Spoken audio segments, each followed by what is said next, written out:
Hello শিক্ষার্থী বন্ধুরা, study guide official চ্যানেলের পক্ষ থেকে তোমাদের সবাইকে স্বাগতম। আজকে আমি পর্যায় সারণী থেকে মৌলের পর্যায়বৃত্ত ধর্ম এর থেকে আমরা আলোচনা করব হচ্ছে আয়নীকরণ শক্তি, ইলেকট্রন আসক্তি এবং তড়িৎ ঋণাত্মকতা। তো আমরা গত ক্লাসে আলোচনা করেছিলাম মৌলের পর্যায়বৃত্ত ধর্ম নিয়ে। সেখানে ছিল হচ্ছে ধাতব ধর্ম, অধাতব ধর্ম এবং পরমাণুর আকার বা পারমাণবিক ব্যাসার্ধ। তোমরা যারা ওই ক্লাসটি মিস করছো, আমি রিকোয়েস্ট করব এই ভিডিওর ডিসক্রিপশনে ওই ক্লাসের লিঙ্ক দেওয়া আছে, তোমরা দেখে আসো। সো আমরা প্রথমে আসি হচ্ছে আয়নীকরণ শক্তি। আয়নীকরণ শক্তি কাকে বলে? গ্যাসীয় অবস্থায় কোনো মৌলের 1 মোল গ্যাসীয় পরমাণু থেকে 1 মোল ইলেকট্রন অপসারণ করে 1 মোল ধনাত্মক আয়ন পরিণত করতে যে শক্তির প্রয়োজন হয় তাকে ওই মৌলের আয়নীকরণ শক্তি বলে এবং এটি একটি পর্যায়বৃত্ত ধর্ম প্রদর্শন করে। সাপোজ আমরা যদি সোডিয়ামের কথা চিন্তা করি, তাহলে সোডিয়ামের শেষ কক্ষপথে কয়টা ইলেকট্রন?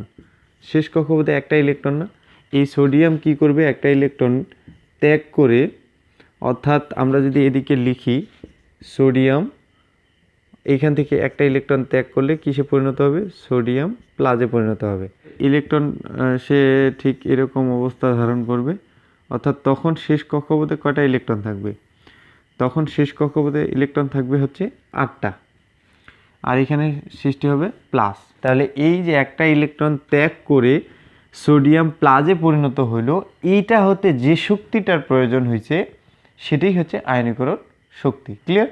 যেহেতু আয়নীকরণ শক্তি পর্যায়বৃত্ত একটা ধর্ম প্রদর্শন করে, তাহলে আমরা পর্যায় সারণী অনুসারে আমরা যদি দেখি, তাহলে এই পর্যায়বৃত্ত যে ধর্ম বা আধুনিক পর্যায়ের যে বৈশিষ্ট্যটা আছে সেইটা অনুসারেই কিন্তু আয়নীকরণ শক্তি বৃদ্ধি বা হ্রাস হয়। তাহলে আমরা কিভাবে দেখব? আগে দেখব হচ্ছে পরমাণু আকার বা পারমাণবিক ব্যাসার্ধ।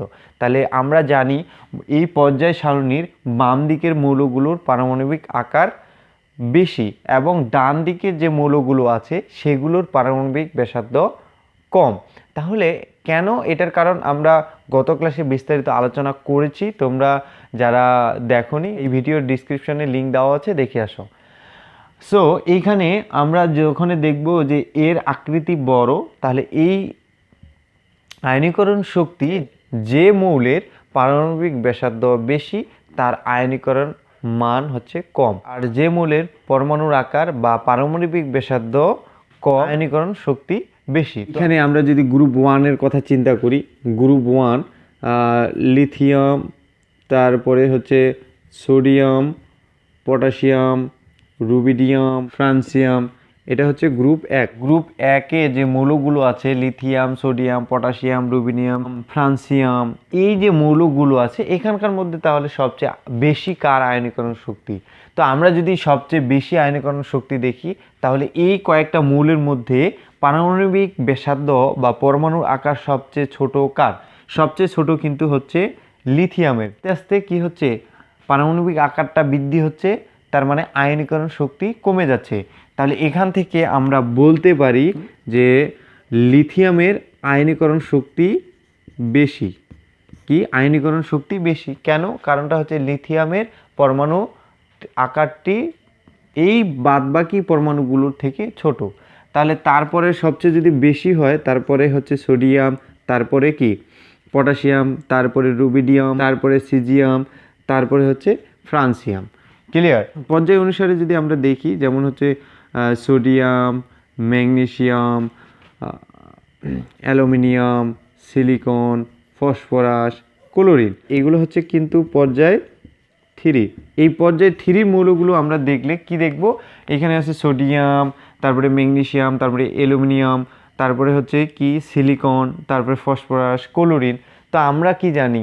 একই পর্যায়ের বাম থেকে ডানে গেলে আমাদের পরমাণু আকার বা পারমাণবিক ব্যাসার্ধ ছোট হয় বা হ্রাস পায়। তাহলে এখান থেকে আমরা আয়নীকরণ সবচেয়ে কার বেশি আমরা দেখব? সবচেয়ে দেখব হচ্ছে, যেহেতু এইখানকার মধ্যে পরমাণুর আকার বা পারমাণবিক ব্যাসার্ধ সবচেয়ে ছোট ক্লোরিন, যেহেতু সবচেয়ে ছোট, তাহলে আমরা এখানে আয়নীকরণ বেশি হবে বলে ক্লোরিনের, কারণ তার আকৃতি বা ব্যাসার্ধ ছোট।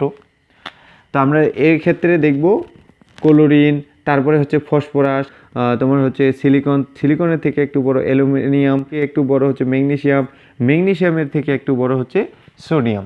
ক্লিয়ার?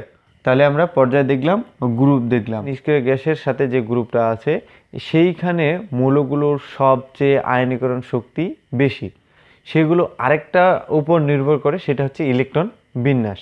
তো আমরা ইলেকট্রন বিন্যাসের মাধ্যমে কিভাবে নির্ভর করে সেটা একটু দেখার ট্রাই করি। আমরা জানি আধুনিক উপায়ে যে ইলেকট্রন বিন্যাসটা করি, সেই অরবিটালগুলো হয় অর্ধপূর্ণ নতুবা পূর্ণ অবস্থায় সুস্থিত থাকে। এসপি ডি এফ যে আমরা অরবিটালগুলো দেখি, এই অরবিটালগুলো শুধুমাত্র অর্ধপূর্ণ কিংবা পূর্ণ অবস্থায় সুস্থিত থাকে। যেমন দেখো NS1, NP3, তারপরে হচ্ছে ND5, NF7, এটা হচ্ছে অর্ধপূর্ণ, এটা হচ্ছে অর্ধপূর্ণ। অরবিটালগুলো ঠিক এইভাবে থাকলে একটা সুস্থিত থাকে, আরেকটা থাকে পূর্ণ। পূর্ণ কীরকম? NS2, NP6, ND10, NF14। তো এই যে আরেকটা পূর্ণ অবস্থায় আছে, তাহলে এক অর্ধপূর্ণ অবস্থায় সুস্থিত থাকে, দ্বিতীয় হচ্ছে পূর্ণ অবস্থায় সুস্থিত থাকে। যেসব পরমাণুর অরবিটালগুলো অধিক সুস্থিত থাকে তাদের ইলেকট্রনগুলো, যে শেষ কক্ষপথে ইলেকট্রন থাকে, এই ইলেকট্রনগুলো অপসারণ করতে বেশি শক্তির প্রয়োজন হয়। একটু ইলেকট্রন বিন্যাস করে কয়েকটা মৌলের দেখি। বেরিলিয়ামের পারমাণবিক সংখ্যা হচ্ছে 4, তাহলে আমরা ধরে নেব ইলেকট্রন সংখ্যাও 4, যেমন 1s2, 2s2। তারপরে ঠিক আমরা এর পরেরটা দিব হচ্ছে ব্রোন, 1s2, 2s2, 2p1। তাহলে একটা জিনিস লক্ষ্য করো তো, এটার মধ্যে কোনটা আছে? দেখো পূর্ণ অবস্থায় আছে শেষের কার? এই যে বেরিলিয়ামের। এই বেরিলিয়ামের শেষ কক্ষপথে দেখো এই যে 2s অর্থাৎ NS, এই পূর্ণ আছে, অর্থাৎ শেষ কক্ষপথটা কি আছে? দুইটি ইলেকট্রন দ্বারা পূর্ণ আছে। তাহলে এই দুইটা ইলেকট্রন সে যদি অপসারণ করতে চায় তাহলে অধিক শক্তির প্রয়োজন হবে, আয়নীকরণ শক্তি বেশি। এবং দেখো এখানে তাহলে এই যে ইলেকট্রন শক্তিটা, এটা তো অর্ধপূর্ণও নেই এবং পূর্ণও নেই, তাহলে এর আয়নীকরণ শক্তি এমনিতেই কম হবে। তাহলে ওই রকমভাবে আরেকটা যদি দেখি, যেমন হচ্ছে ম্যাগনেসিয়াম, কত? 12। ম্যাগনেসিয়ামের ইলেকট্রন বিন্যাস যদি দেখি, 1s2, 2s2, 2p6, 3s2। দেন আমরা দেখব হচ্ছে অ্যালুমিনিয়ামের, 1s2, 2s2, 2p6, 3s2, 3p1। এখন চিন্তা করে দেখো, এই ম্যাগনেসিয়ামের ইলেকট্রন বিন্যাসের শেষ কক্ষপথে যে অরবিটালটা আছে সেটা কি অবস্থায় আছে? পূর্ণ অবস্থায় আছে। আমরা যখনই বললাম যে এই অরবিটালগুলো যদি শেষ কক্ষপথে পূর্ণ বা অর্ধপূর্ণ হিসেবে থাকে তাহলে তাদের আয়নীকরণ শক্তি বেশি হবে। ওই ইলেকট্রনগুলো ত্যাগ করতে অধিক শক্তির প্রয়োজন হয়, তাই তাদের আয়নীকরণ শক্তি বেশি হয়। আমরা যদি পর্যায়ভিত্তিক দেখি, বেরিলিয়ামের থেকে বোরন, অর্থাৎ বেরিলিয়ামের ডানে বোরন অবস্থান করতেছে, যদিও বেরিলিয়ামের তুলনায় বোরনের আকার ছোট, তারপরও আয়নীকরণ শক্তি বেরিলিয়ামের বেশি। কারণ একটাই, সেটা হচ্ছে এর যে ইলেকট্রন বিন্যাসটা আছে, শেষ কক্ষপথের যে অরবিটালটা আছে সেটা পূর্ণ অবস্থায় আছে। এবং ঠিক একই নিয়মে সোডিয়াম, ম্যাগনেসিয়াম, অ্যালুমিনিয়াম, ম্যাগনেসিয়াম এবং অ্যালুমিনিয়ামের সম্পর্ক যেটা আমরা লিখছি, ইলেকট্রন বিন্যাস করছি, ম্যাগনেসিয়ামের ক্ষেত্রে দেখা যাচ্ছে যে শেষ অরবিটালটি দুটি ইলেকট্রন দ্বারা পূর্ণ আছে।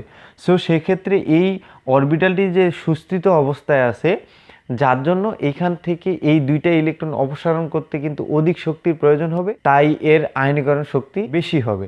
তারপরে দেখি অক্সিজেন এবং নাইট্রোজেন। নাইট্রোজেন হচ্ছে 7, নাইট্রোজেনের ইলেকট্রন বিন্যাস হচ্ছে 1s2, 2s2, 2p3। ঠিক একই রকম দেখব 1s2, 2s2, 2p4। এখন চিন্তা করো তো, এই যে নাইট্রোজেনের শেষ অরবিটালটি কি আছে? অর্ধপূর্ণ অবস্থায় আছে। আর আমরা একটু আগে দেখলাম যে অর্ধপূর্ণ অবস্থায় থাকলে বা পূর্ণ অবস্থায় থাকলে অরবিটালগুলো সুস্থিত থাকে। এই সুস্থিত থাকার কারণে এই তিনটা অরবিটাল ত্যাগ করতে, অর্থাৎ অপসারণ করতে অধিক শক্তির প্রয়োজন হবে। তাই এখানে নাইট্রোজেনের আয়নীকরণ শক্তি বেশি। আশা করি ক্লিয়ার হতে পারছো। যদি ক্লিয়ার না হয়ে থাকো তাহলে এবার দেখো, ফসফরাস হচ্ছে 15, সালফার হচ্ছে 16। ফসফরাসের ইলেকট্রন বিন্যাস হচ্ছে 1s2 2s2 2p6 3s2 3p3। সালফারের 1s2 2s2 2p6 3s2 3p4।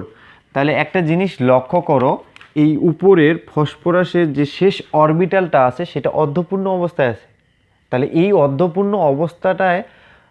অর্ধপূর্ণ অবস্থা থাকার কারণে কিন্তু তার আয়নীকরণ শক্তি বেশি হবে, কারণ এর যে শেষ কক্ষপথের যে অরবিটালটা আছে সেই অরবিটালটা অধিক সুস্থিত, আর এই অরবিটালটা অধিক সুস্থিত থাকার কারণে এইখান থেকে যদি ইলেকট্রন অপসারণ করতে চাই তাহলে অধিক শক্তির প্রয়োজন হবে। আর সালফারের ক্ষেত্রে দেখা যাচ্ছে যে শেষ অরবিটালটাতে ইলেকট্রন অর্ধপূর্ণ অবস্থায় নাই, তার জন্য এটির আয়নীকরণ শক্তি কম হবে। ক্লিয়ার?